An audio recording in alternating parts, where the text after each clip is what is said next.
Hey folks, thanks for watching my monologue. I'd like to encourage you to visit Guns Etc. They're strong supporters of our president and the principles our country was founded upon. Guns Etc. is 10,200 square feet and it's a firearm lover's paradise. And for all your online firearms needs, just click on gunsetc.com. And if you like my monologues, please subscribe to our channel. Thanks.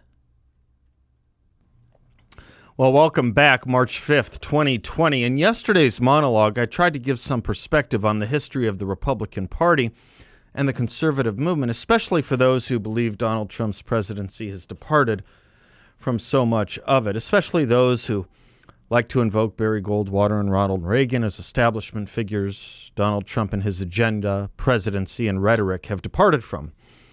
I fully understand temperaments are and may be different, but so what? Who cares about temperament? Barry Goldwater's and Ronald Reagan's temperaments were as different from each other as Donald Trump's and Ronald Reagan's temperaments are as different from each other. If temperament was the yardstick for anything, then I'd think cool, collected, and sophisticated Barack Obama should be our nominee. Or perhaps Jimmy Carter. Nobody is more gracious, kind, or evangelically religious than Jimmy Carter, after all. As I wrote in our book, American Greatness, the maiden voyage issue of National Review contained a now well-known mission statement essay by William Buckley, both explaining and justifying the magazine's founding in the 50s. The most famous line was that National Review stands athwart history, yelling stop, at a time when no one is inclined to do so or to have much patience with those who so urge it. But what was it in history Buckley and National Review founders were trying to stop in the 1950s? Buckley told us, and it is here important to note this was at a time when a Republican administration was in the White House.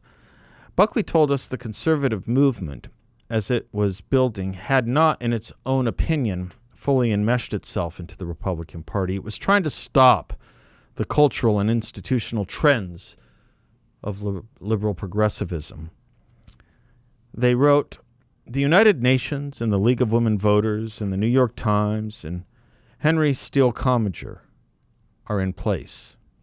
National Review is out of place because, in its maturity, literate America rejected conservatism in favor of radical social experimentation.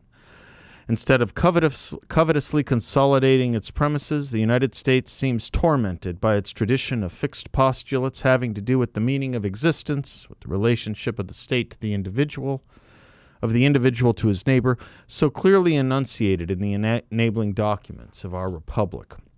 And already in the 1950s, never mind polls of the young that worry many conservatives today, we feel gentlemanly doubts when asserting the superiority of capitalism to socialism, of republicanism to centralism. Buckley and his co-founders then attached a founding creed, or credenda as they called it.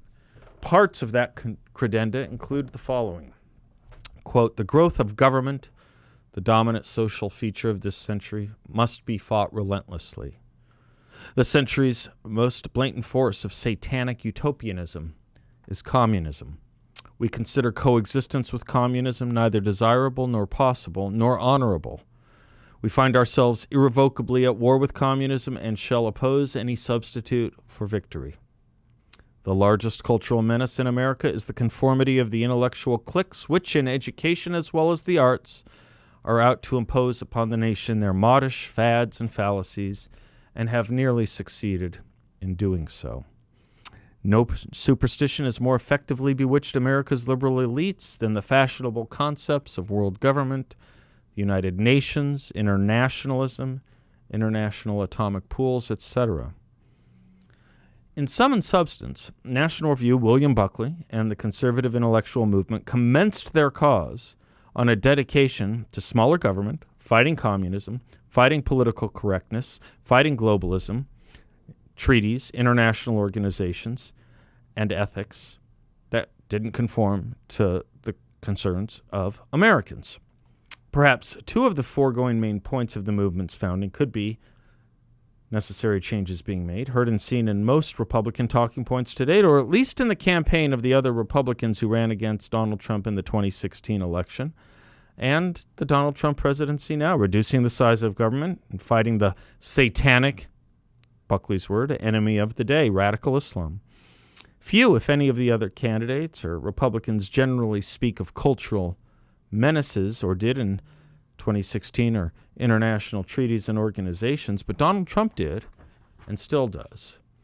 Within about a decade of the founding of the modern intellectual conservative movement, the candidate Buckley and that movement would support, and who won the Republican nomination in 1964, was Barry Goldwater. And with the Goldwater nomination, the Republican Party was changed back and put back on its original course, at least temporarily. It offered the voters, in Phyllis Schlafly's words in the book title of the same name, a choice, not an echo. This was to say, it offered the American public a true conflict of ideas in the nominee of the Republican Party, not liberalism versus moderate republicanism, not, quote, an identifiable team of Fabian operators bent on controlling both our major parties, as National Review's creed had criticized as being the case for too long. In Barry Goldwater, the Republican nominee offered right versus left, conservatism versus liberalism. If Barry Goldwater was the apotheosis of what Buckley, National Review, and the new conservative movement had wanted in a presidential candidate, and he was, it's also fair to say the country was not quite ready for that kind of unvarnished conservatism. Yet, George Will would remark in various ways over the years, Barry Goldwater did win in 1964. It just took 16 years to count the votes. This obviously referencing the 1980 election of Ronald Reagan. But before we move the clock up to 1980, two things are still worth pointing out from the 1964 Goldwater campaign. The two most important speeches of that campaign, Barry Goldwater's acceptance speech at the Republican convention and Ronald Reagan's televised political advertisement speech on behalf of the Goldwater candidacy that October. In his acceptance speech, written by Harry Jaffa, all that National Review and the new intellectual conservative movement Buckley had harnessed was present. It was not a happy speech, but a rather strong dose of medicine and complaint about the trajectory of the world, the United States, and our politics. It began with an appeal to freedom and then moved on to foreign policy blunders and failures, particularly in Asia and Cuba. It complained of the lack of useful jobs and how they were being replaced by bureaucratic make-work jobs. It complained of violence in our streets and how security from domestic violence, no less than from foreign aggression, should be government's first concern. It spoke to the concerns of unarrested communism abroad and the need to restore our constitutional form of government here at home. And then Barry Goldwater's most famous words of the speech, perhaps the year, perhaps his life. I would remind you that extremism in the defense of liberty is no vice, and let me remind you also that moderation in the pursuit of justice is no virtue.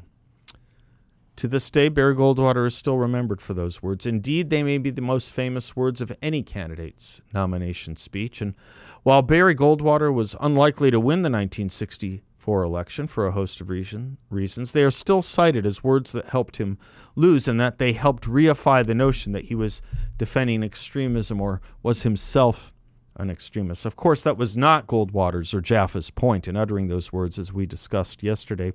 They were a response to Nelson Rockefeller and Governor Romney, the moderate eastern wing of the Republican Party and movement that kept claiming Goldwater was an extremist, that had kept claiming the new conservative movement was extremist. Sound familiar? But those, as stated above, were not the only memorable words from the Goldwater campaign. The other important speech, perhaps even more important, was Ronald Reagan's televised address on behalf of the Goldwater campaign. Known as A Time for Choosing, this was Ronald Reagan's first major national address proclaiming his Republican Party and conservative credentials. It would be his political calling card. It would create his political career, first as a candidate for governor of California 2 years later, and then in every subsequent race he would run in. And in a lifetime of delivering well-known and still-cited speeches, this would still be known as his most important.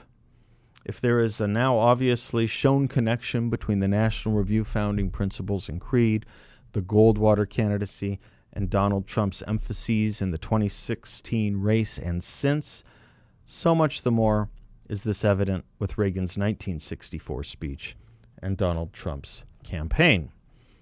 In A Time for Choosing, Reagan outlined the philosophy he would hew to for the rest of his political life, the philosophy that would ultimately bring around other conservative thinkers, think tanks, and magazines towards supporting not just Ronald Reagan in 1980 and beyond, but conservatism generally.